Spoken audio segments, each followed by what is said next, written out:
Good morning. Welcome. It's Christopher Taylor with Sovereign Harmony up here on the hill for the weekly astrology update. Today is May 24th, Sunday. So we're going to do the final week of May, right on to the 31st on Saturday. So a few big things happening this week, but it'll be easy to sum them up all into kind of almost one capacity here.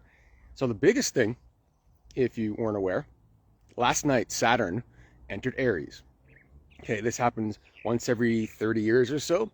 Last time Saturn was in Aries was the spring of 96 is when it entered, and then it made its final exit in early 1999.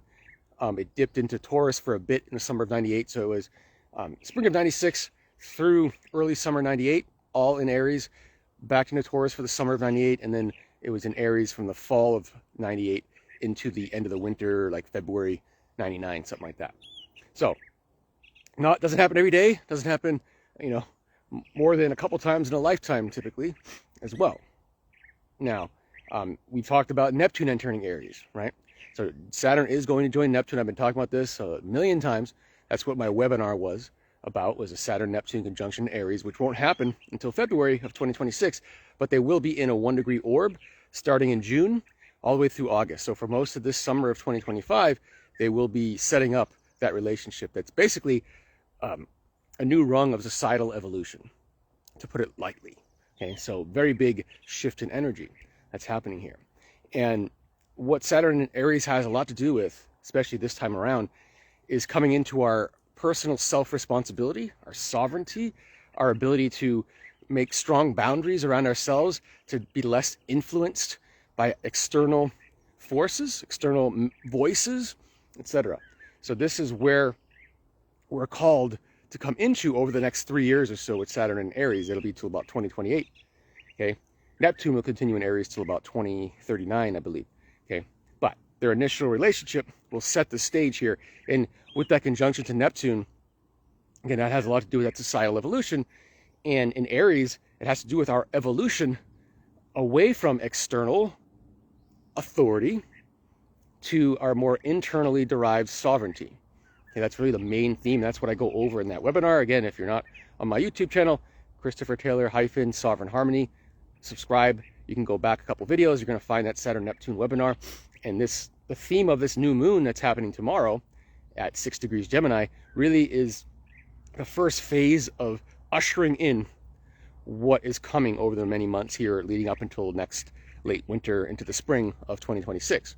Okay, so those Saturn themes that I mentioned are going to be in the background here as we move through. Saturn will dip into Pisces again on Labor Day weekend in the US, which is early September, and then it'll make its final entrance into Aries, I think, in February. Then it joins Neptune right there at that point.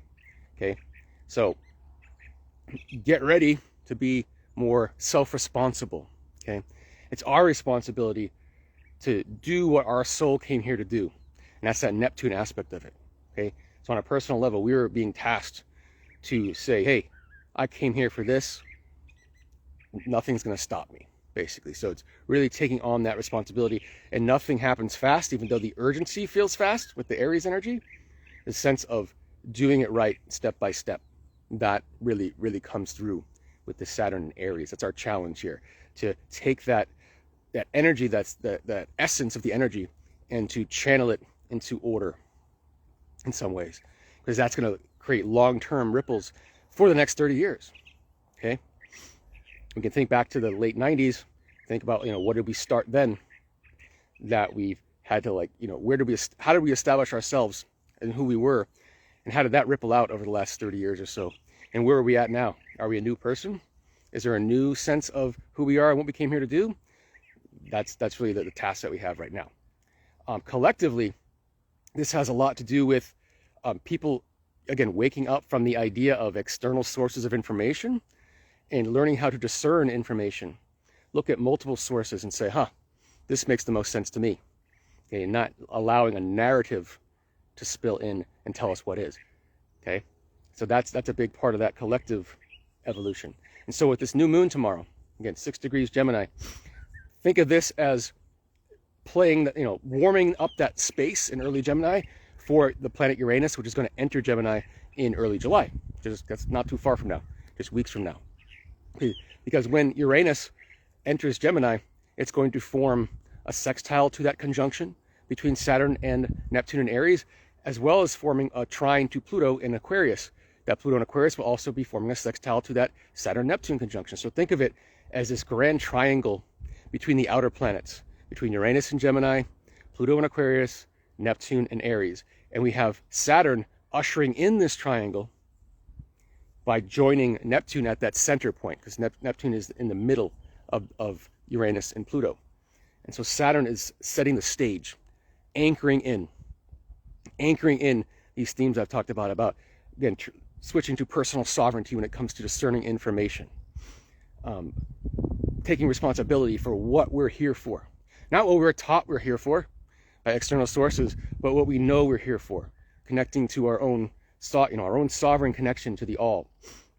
And that's really what we're doing, is making that switch. And that switch is not going to be good for people in power and in charge that are used to being able to run narratives and divide the population, because those divisional tactics aren't going to work anymore as we move through.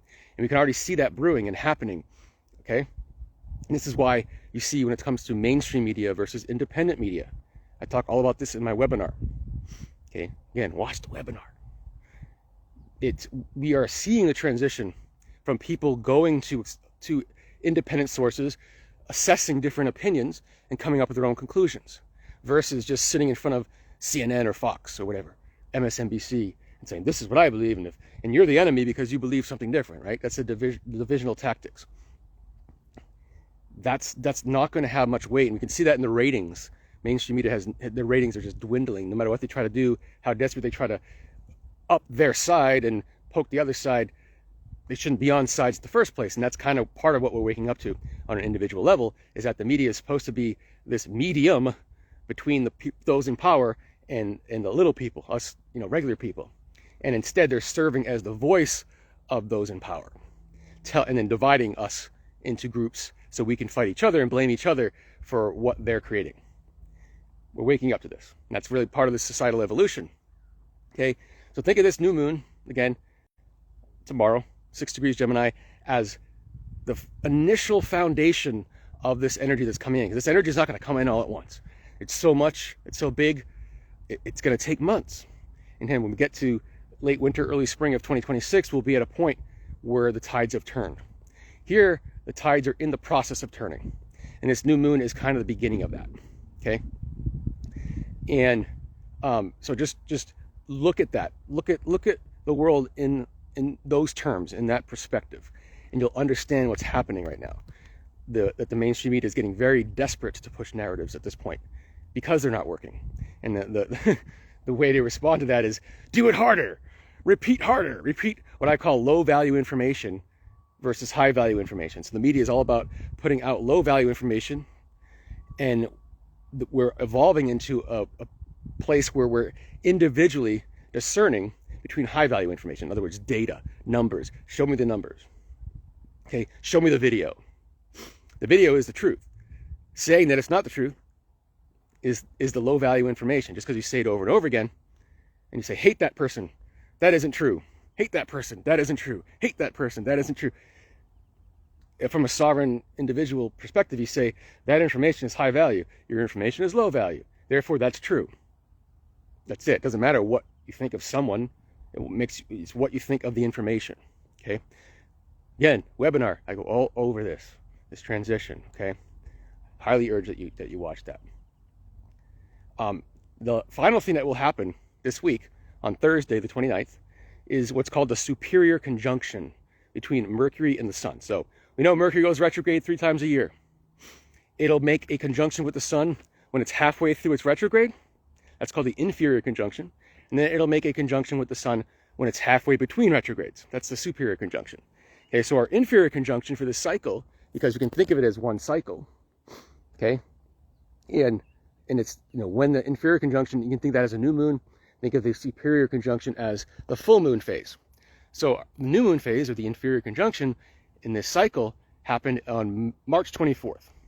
This is when the Sun and retrograde Mercury joined in Aries, 4 degrees Aries.